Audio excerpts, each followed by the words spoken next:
Going on, everybody? It's Key Time coming back with another one to talk about the Phoenix Suns. Now, I seen the Phoenix Suns last night. They won over the Milwaukee Bucks, but I'm not gonna bring too much into it because the Milwaukee Bucks defense is under, is down under. What I mean by that is the defense is not playing up to par, and even with the addition of Doc Rivers, it's still under par. They are 2-5 since they made the addition of Doc Rivers. Now, what I want to talk about is the Phoenix Suns. Last night, I seen the Phoenix Suns bench and their top three players have a good game. Kevin Durant, he had a good game. He had 27. Bradley Beal had 25. And Devin Booker, he also had 28 points last night. And as far as when it comes to those bench players like Grayson Allen and Aaron Gordon, only thing they need to do is keep doing what they did last night, scoring 12 to about 14 points a game. And also those reserve people that are on the bench too, they also need to keep putting up points to keep this team afloat, because a lot of their games that they have lost has been because of defensive lapses. Now, last night, even though they won by 9 points, they were up by 17 with under 5 minutes left in the fourth quarter. And the Milwaukee Bucks went on a little run. Both of these teams, Milwaukee Bucks and the Phoenix Suns, their flaws are almost identical. Great offense, can score 125, 130, 140 points a game, but can also give up the same amount of points in the game also. Do I need to mention that the Milwaukee Bucks gave up 142 points in a win?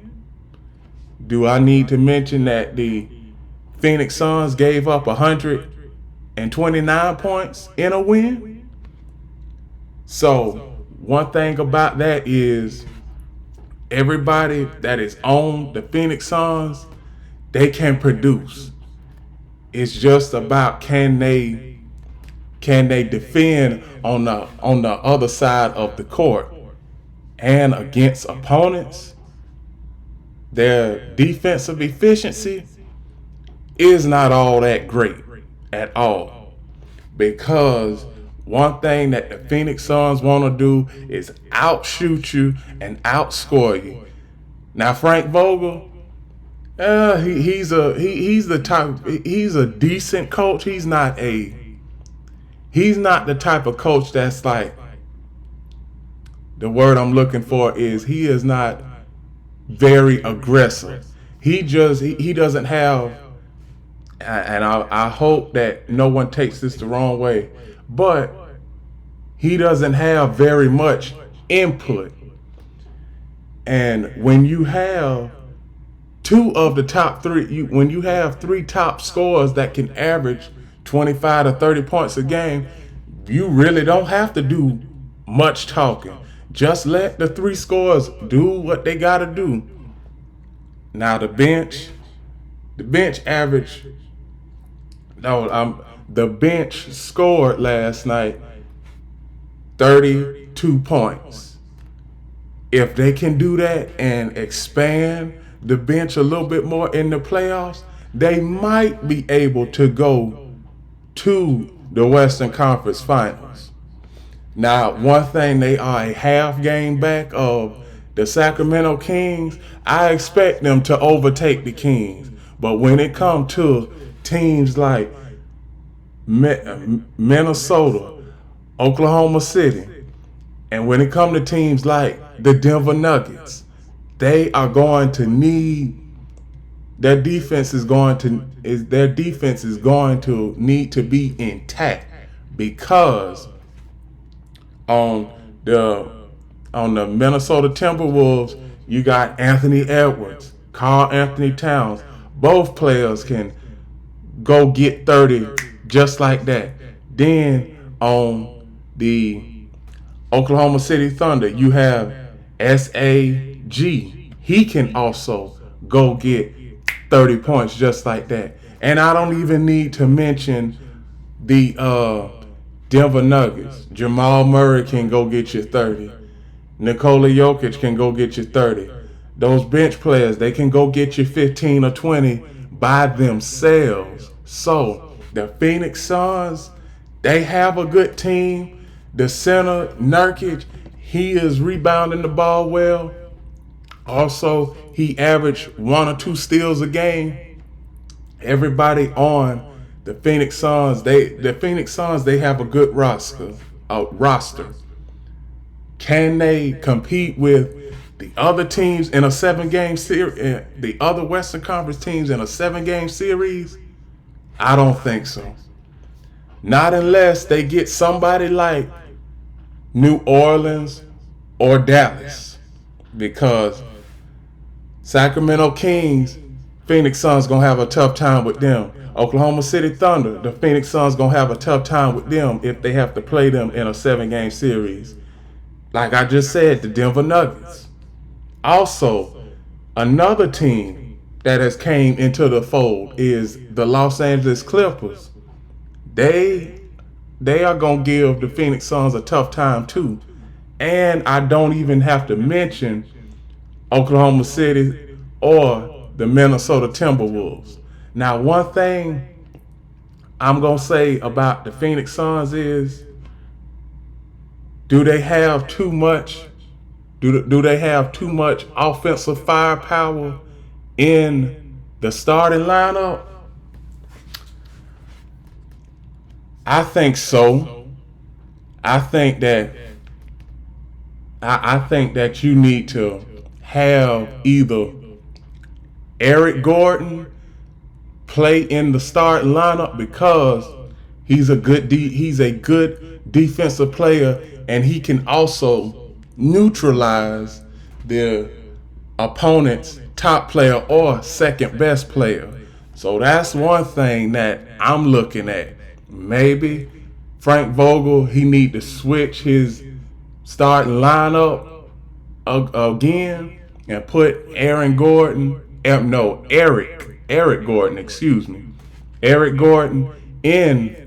the starting lineup, because in the playoffs you need somebody to neutralize your opponent's top player or second best player. So what I see from Eric Gordon, he averages 13 points a game. That's good, but you mainly need him for defensive plays in the playoffs. And you are going to need, and the Phoenix Suns, will they get to the Western Conference Finals? Will they get to the NBA Finals? Maybe. But as far as their defense, the defense needs to improve between now and playoff time. The playoffs start in 6 or 7 weeks. So they have enough time to get those defensive signals down pat and also work them to perfection. As of right now, the defense is teetering. They are at the middle of the pack. They are much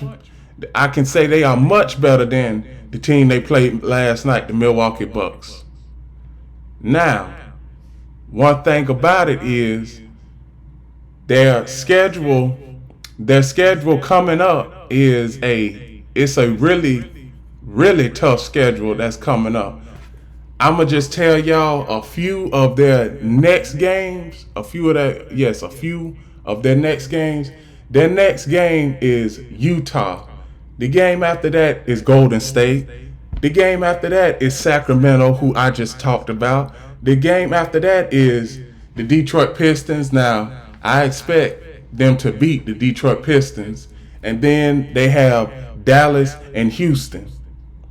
Not to mention they have Houston three times in about a 5-day span at the end of February. So they have a pretty tough schedule coming up. I see them winning about 7 or 8 games out of the next 9, because Sacramento, I believe that they'll lose that game against Sacramento. All the other teams, I think that they have a pretty good advantage in terms of firepower, because we know Utah isn't hitting on anything, Golden State isn't hitting on anything, Detroit, they are out of it already. Dallas, we know that they have a good offense, but they struggle on the defensive side of the court. And Houston, they are a young and upcoming team who can possibly make way for the NBA play-in tournament when it comes in April. So, one thing I can say, congratulations on the Phoenix Suns getting this win. I'm not bringing too much into this win. It's a regular season win. And plus, the NBA All-Star game, it starts not this weekend, but next weekend. So, these are the last 3 or 4 games. These are the last 3 games that they have before the All-Star break, which is Utah, Golden State, Sacramento, and Detroit. I expect them to win 3 out of those 4. I believe Sacramento is going to give them a run for their money. And also, I believe that Sacramento will win that game. So, in the next 4 games, the Phoenix Suns, they will win 3 out of the next 4. And with that, that is my outlook on the Phoenix Suns as of right now in this moment, with the NBA All-Star break just around the corner. This is what I see from the Phoenix Suns. And with that, that is my video. Please like, comment, share, subscribe. Click the notification bell to get notified every time I upload a new video. And remember, always remember, the key is always on time.